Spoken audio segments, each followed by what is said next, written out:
Hello everyone, Batman Echoes Issue 1 has finally arrived, the long-anticipated sequel to Batman 89, which of course was a follow-up to Batman and Batman Returns in the Sam Hamm Tim Burton universe, the Burtonverse so to speak.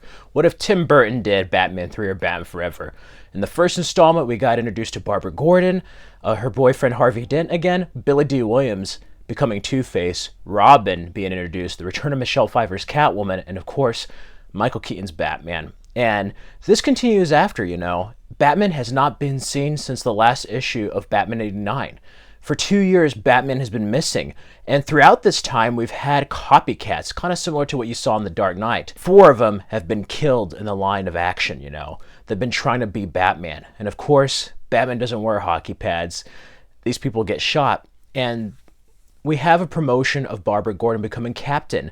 And it's cool because I guess she kind of looked like that in the first one, but here she's very reminiscent of Winona Ryder from the 90s, like Girl Interrupted era Winona Ryder. And speaking of that, with likenesses, we have Jeff Goldblum's likeness used for Jonathan Crane's Scarecrow and Madonna for Dr. Harleen Quinzel, Harley Quinn in this universe. And I like this because it seems to be borrowing ideas for the original premise for Batman Triumphant or Batman Unchained. Joel Schumacher's third film, the fifth Batman film that was supposed to have the Scarecrow.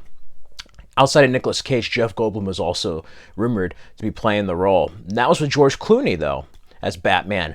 So it's cool seeing some of those ideas incorporated with the Michael Keaton Burtonverse, And this is kind of a slow issue. It's very intriguing to see what happens.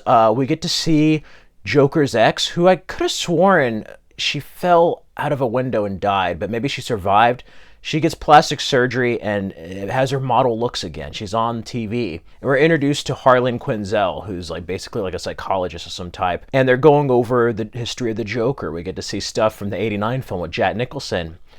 She's interrupted by breaking news with Firefly.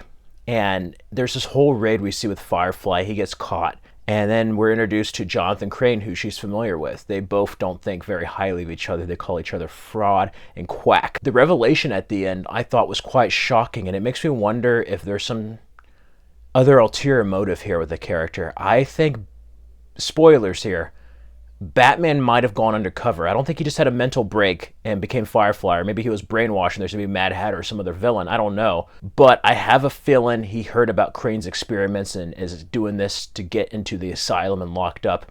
I love it. It reminds me of that old fan trailer with Batman's Superman. It had Michael Keaton from that film, Danny Garcia, locked up. I don't know. There's a lot of cool stuff here. I think this arc is going to have a lot of ties to Dreams in Darkness from the animated series. And overall, I thought it was an intriguing start. I don't know if I would quite love it yet, but this is just setup. I think the next 5 issues are really going to up the ante. And overall, I just love having more Michael Keaton Batman content. I'm hoping one day they make Batman 89 and Batman 89 Echoes into 2 films, kind of like Return of the Caped Crusaders and Batman vs. Two-Face with Adam West. I think Michael Keaton still has it at his age, as it is Batman. If you get Jeff Goldblum's voice, Billy Dee Williams, Michelle Pfeiffer back, get voice actors to play these characters, I think it could be something cool to see. But nevertheless, I think Sam Hamm does another incredible job, and it makes me wonder what it would have looked like if it went this way. But you know what? We have it now, and I'm thankful.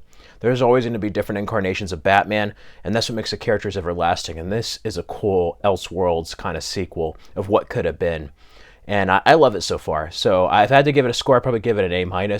It's not perfect, but I think it's a setup. And depending how it goes, I think this could be one of the best Batman stories in a while. But we'll see. I would like to see more. The ending left me definitely intrigued, and I can just imagine Jeff Goldblum's eccentricity and voice to Crane. I can't wait to see what happens next. Let me know, guys. Have you read Batman 89 or even Batman 89 Echoes issue 1? Let me know what you thought of the first issue. The next one's going to have Batgirl, so Barbara Gordon's going to be dressing up, and then Harleen Quinzel is going to be definitely more Harley Quinn. In addition to that, we have Superman the Metal Curtain. That looks interesting. I love these revivals. Let me know your thoughts of this down in the comments below. Till next time, everyone, stay safe and healthy.